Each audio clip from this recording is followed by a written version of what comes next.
Bonjour, je suis Lise Chambrin, je travaille pour la réserve naturelle des terres australes françaises et je vais vous présenter aujourd'hui toutes les procédures de biosécurité.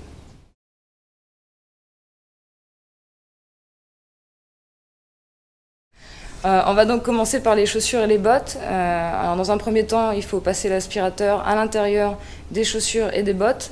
Pensez à enlever la semelle si vous en avez. Faire bien attention aussi à la languette des chaussures de randonnée qui peuvent avoir plein de graines et d'insectes dans les petits interstices, donc bien insister sur cette partie-là.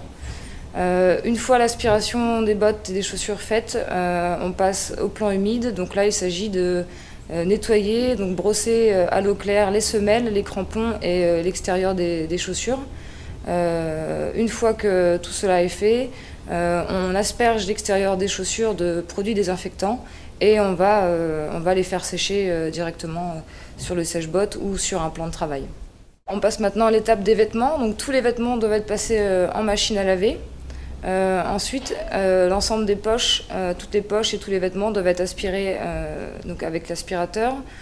Bien insister sur les revers, faire attention au velcro et ne pas oublier tous les petits équipements tels que les gants ou les bonnets.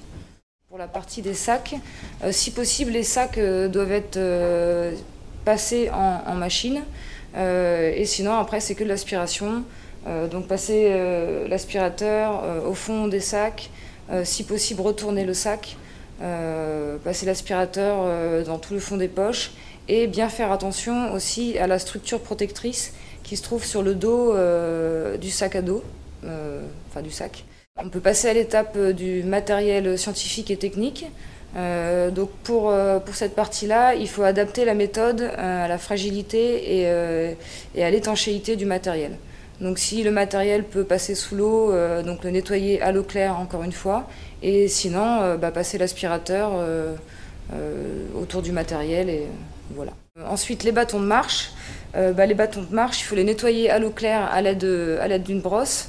Une fois qu'ils sont nettoyés, on les asperge de produits désinfectants et on les fait sécher sur le plan de travail.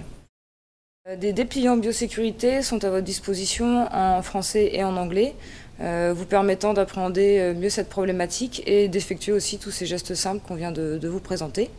Voilà, nous vous remercions pour la bonne prise en compte de ces procédures et nous vous souhaitons un excellent séjour dans les terres australes françaises.